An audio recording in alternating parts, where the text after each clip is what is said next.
course, we talked about various things, including his views on Britain. We talked about Ukraine, for example, and also about, who he is as a politician. So I think with all these interviews, you always would like, a little bit more time. You always have questions you would like to keep going, but I hope it is interesting for obviously what is one of the most powerful people in the world right now. Well, now let's get some up-to-date analysis on the United States from the Times and Sunday Times' Washington editor, Katy Balls. Welcome back to the programme, Katy. Thank you. Donald Trump kicked off the weekend of this 250th anniversary of independence with a speech at Mount Rushmore. I don't think he unveiled a bust of himself at Mount Rushmore, but what did he have to say and what did you take from it? Yeah, well, no, he would like a bust of himself at Mount Rushmore, and this has been something they've been pushing for, but various reasons mean is yet to happen. Also, apparently, there's not enough rock. But when it came to what he said in his speech, I mean, he was talking about some of the themes you would expect in a, America 250, the celebration of independence speech, whoever the president was. He talked about American exceptionalism. He talked about America's achievements. And then it had some things that you would expect in a Donald Trump speech. So it became partisan pretty quickly. And he spoke about the threat from communists. He spoke about the dangers facing America. And a lot of this seemed aimed at democratic socialists. So this Zohran Mamdani, the New York mayor, this wing of the party, the fact you've had lots of primaries where these candidates on the left of the Democrat Party have been making it through. And so the other thing is that you have interviewed the US Vice President, JD Vance, for the State of USA podcast. What a coup. How did you get the interview and what did he say? So I've interviewed him for the Sunday Times newspaper and it will be out tomorrow, which is Sunday. I'm not quite sure what time it will go on the website. How do you get an interview like that? You need a bit of luck.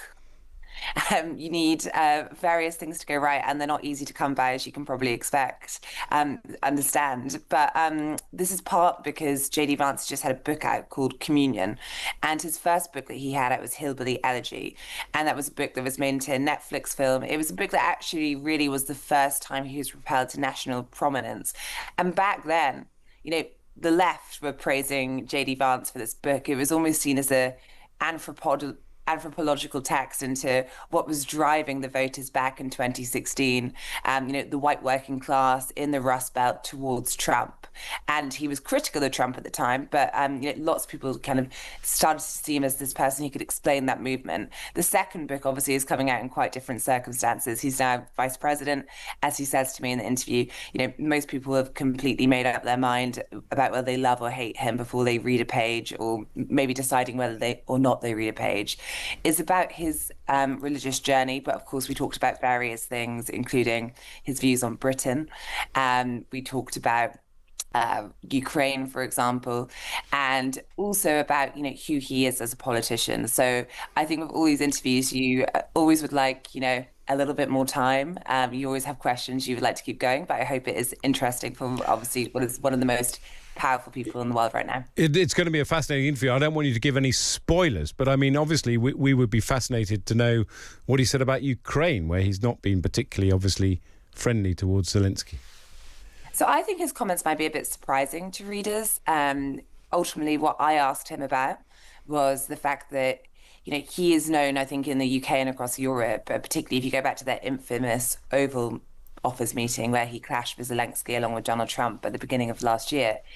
Probably the biggest Ukraine skeptic when it comes to funding and the war. But I was at the G7 and it feels as though there's been a mood shift with European leaders, and even Donald Trump was saying Zelensky was doing pretty well. So I put that to JD Vance and he had some thoughts on how the conflict might end. They do love winners in that White House. And finally, obviously, Donald Trump has decided who should be in Andy Burnham's cabinet. There's been this talk of them trying to nix Ed Miliband as the Chancellor. Yes, this is, of course, lots of speculation about who will be in Andy Burnham's cabinet that Andy Burnham does not seem to be enjoying ahead of entering number 10. But also speculation coming from the US side. And I think that, the US is a very important relationship for the UK. Of course, the US will have, particularly this administration, they're quite interventionist, as we already know. And I think that there is a feeling that Ed Miliband, if he is made chancellor, now we know plenty in the Labour Party want to stop that, some want it to happen, could be seen as a mistake for a few reasons from a US perspective, such as I think the main one being energy, which is if you listen to what Donald Trump says, he often talks about how, well, high energy costs and immigration, he'll also say, but specifically high energy costs are holding Britain back when it comes to things like they think if you drilled, you could find more money for defense, for example. You have the NATO summit next week. Probably defense spending will come up when Trump visits it. And therefore, if you have the energy secretary, promoted to chancellor, I think that concerns them. Of course, some people will be listening to this saying, well, what's it got to do with the US administration? It's up to Andy Burnham, who he wants to have in that cabinet.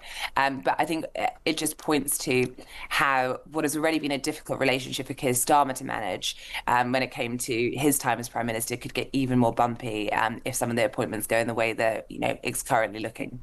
Yes, it's going to be fascinating to see the chat about when Andy Burnham might go to Washington, D.C. to meet Donald Trump. But given Donald Trump's capricious nature, it may be that they hit it off right from the get-go and Donald Trump decides that Andy Burnham is his favourite new world leader. Well, you can read Katy in the Sunday Times tomorrow, or if you've got a digital subscription via thetimes.com, you can listen to her on the State of It USA podcast too. And given that she's got this great interview with JD Vance, you should be refreshing your app at regular intervals this afternoon, because I'm sure it will be posted before around 10 o'clock at the latest tonight. Thank you so much to Katy Balls for telling us about the latest news from Washington, D.C.